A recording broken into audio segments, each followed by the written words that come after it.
کتابوں کے ساتھ پہلے آپ عبارت کا مفہوم بیان کریں اور پھر طلباء کو خاموش قرأت کا وقت دیں۔ اس کے بعد ان کی کتابیں بند کروا کر منتخب بچوں کو عبارت کا مفہوم بیان کرنے کے لیے کہیں۔ یہاں میں ایک اور وضاحت کر دوں محترم ٹیچر کہ یہ آپ کو ہر باب میں یہ وقت آئے گا دوران تدریس کہ آپ نے تمہید اٹھا لی، آپ نے کچھ الفاظ کا تلفظ بچوں کو بتا دیا اور پھر چند الفاظ کے آپ نے معنی بتا دیے،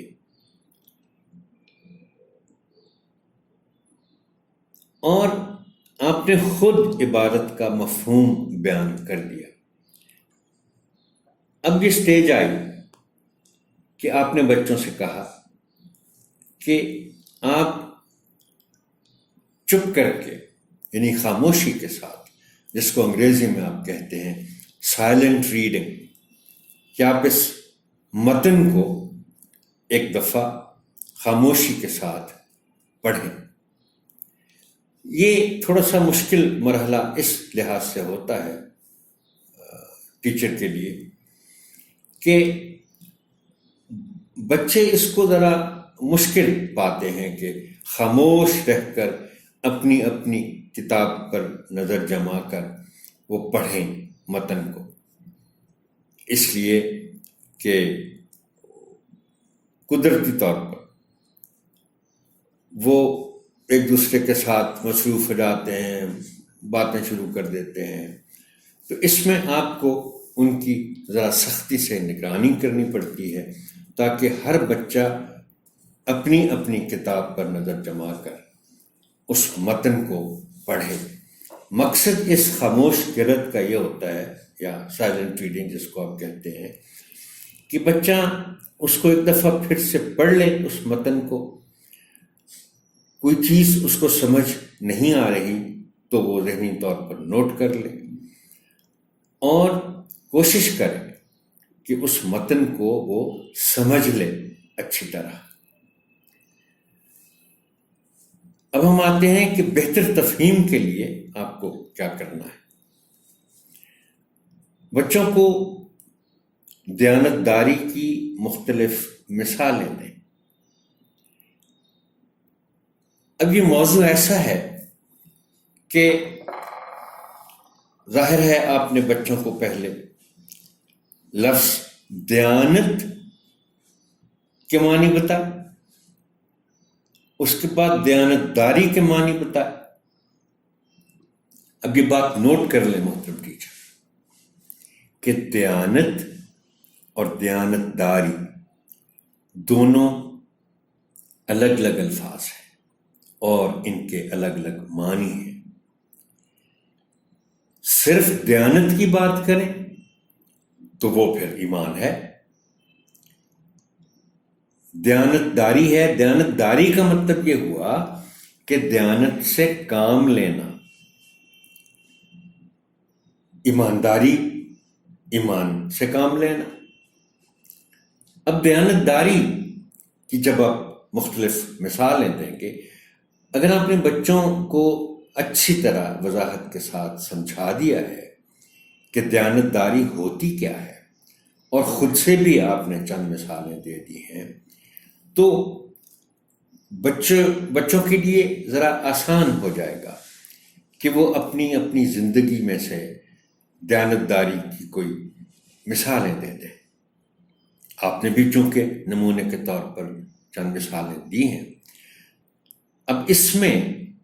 کوشش آپ یہ کریں کہ بچوں کو اعتماد دیں، ان کی حوصلہ افزائی کریں۔ ہو سکتا ہے کہ آپ ابتدا اس سرگرمی کی ان ایک دو بچوں سے کریں جو زیادہ پر اعتماد ہیں اور بول لیتے ہیں۔ جب آپ ایسے ایک دو بچوں سے دیانتداری کی مختلف مثالوں کے لیے کہیں گے کہ جی آپ بتائیں آپ کی زندگی میں اگر آپ نے کچھ دیکھا، کوئی ایسا تجربہ ہوا کہ آپ نے دیکھا کہ آپ نے کسی اور بچے کے ساتھ معاملہ کیا یا کسی بڑے کے ساتھ معاملہ کیا. اب دیکھیں میں آپ کو ایک مثال دیتا ہوں. عام طور پر دیانتداری کا مطلب یہ سمجھا جاتا ہے کہ آپ نے کسی کو کوئی چیز دی امانت کے طور پر، ادھار دیا، تو اگر اس نے وقت پر واپس کر دیا تو وہ دیانتدار ہے، اور اگر اس نے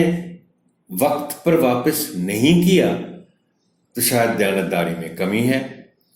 اور اگر اس نے بالکل واپس نہیں کیا تو پھر وہ دیانتدار نہیں ہے. تو اس طرح کی مثالیں جب آپ بچوں سے کہیں گے کہ وہ اپنی زندگی میں سے دیں تو یقیناً. اب دیکھیں آپ نے اگر کسی بڑے نے ایک کسی بچے کے ساتھ، اور یہ میں بہت اہم مثال کے طور پر آپ کے ساتھ شیئر کرنے والا ہوں، کہ کسی بڑے نے بچے سے وعدہ کیا کہ میں آپ کو آج شام کو یہ چیز لا دوں گا، بے شک وہ کھانے پینے کی. اب دیانتداری کا یہ تقاضا ہے کہ بڑے نے اگر بچے سے کوئی وعدہ کیا ہے تو وہ پورا کرے، اور اگر وہ پورا کرنے کی پوزیشن میں نہیں ہے تو پھر وہ وقت سے پہلے بچے کو بتا دے کہ میرے لیے یہ مسئلہ ہے، یہ رکاوٹ ہے، میں بعد میں کروں گا، فلاں وقت پہ کروں گا. لیکن اب بچوں کو خاص طور پر جو آپ نے تلقین کرنی ہے دیانتداری کے حوالے سے وہ یہ ہے کہ بچے بھی اگر بڑوں کے ساتھ کوئی وعدہ کریں، روزمرہ زندگی کے اعمال میں سے ہی کوئی وعدہ کریں کہ ٹھیک ہے آئندہ میں یہ کام نہیں کروں گا. مثال کے طور پر ایک بچہ بڑے کے ساتھ وعدہ کرتا ہے کہ میں آئندہ اونچا نہیں بولوں گا، میں کھانا کھاتے ہوئے نہیں بولوں گا، وغیرہ وغیرہ وغیرہ. تو پھر آپ بچوں کو یہ تلقین کریں کہ وہ بھی اپنے وعدے پورے کریں، کیونکہ یہ بات بھی دیانتداری میں شامل ہے. اس کے بعد ہے کہ دیانتداری کے فوائد بتائیں. سب سے بڑا فائدہ دیانتداری کا آپ یہ بچوں کو بتائیں کہ دیانتداری کا سب سے بڑا فائدہ یہ ہے کہ آپ کے بارے میں باقی لوگ اچھا سوچنا شروع کر دیتے ہیں، وہ آپ پہ اعتماد کرنا شروع کر دیتے ہیں، اور وہ مثال دیتے ہیں پھر آپ کی باقی بچوں کو کہ دیکھو بھائی فلاں بچہ جو ہے وہ اتنا دیانتدار ہے کہ کوئی وعدہ کرتا ہے تو پورا کرتا ہے، کوئی بھی وعدہ کرتا ہے. تو یہ سب سے بڑا فائدہ ہے دیانتداری کا کہ لوگ ایسے بچوں کی تعریف کریں گے اور ان کی زیادہ عزت کریں گے، اور جب باقی لوگوں کے ساتھ ان کا ذکر کریں گے تو وہ کہیں گے کہ فلاں بچہ بہت اچھا بچہ ہے، دیانتدار ہے، ایماندار ہے، وعدہ خلافی نہیں کرتا، وغیرہ وغیرہ وغیرہ. اب آپ چند الفاظ کا انتخاب کریں اور بچوں سے کہیں کہ وہ ان الفاظ کو استعمال کرتے ہوئے اپنے جملے لکھیں. آپ ان کے جملوں کی اصلاح کریں اور پھر نمونے کے طور پر خود بھی ان الفاظ کے جملے بنائیں اور تختہ تحریر پر لکھیں.